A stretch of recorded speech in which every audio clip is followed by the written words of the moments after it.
Hello again, continuing the service of this Ford Mustang GT, the 2017 model with a 5.0 engine. Today we're gonna service it with a new air filter.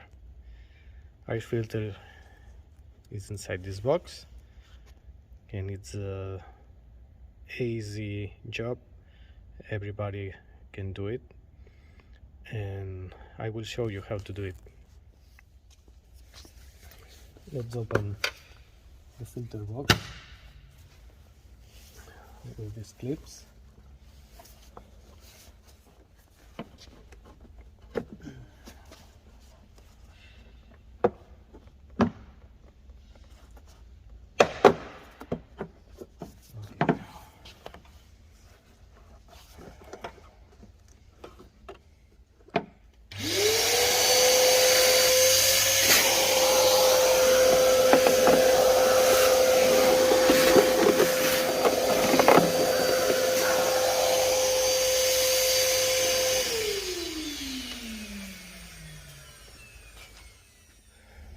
Now let's fit the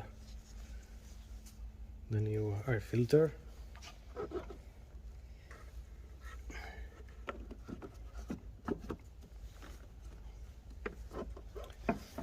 And close the box.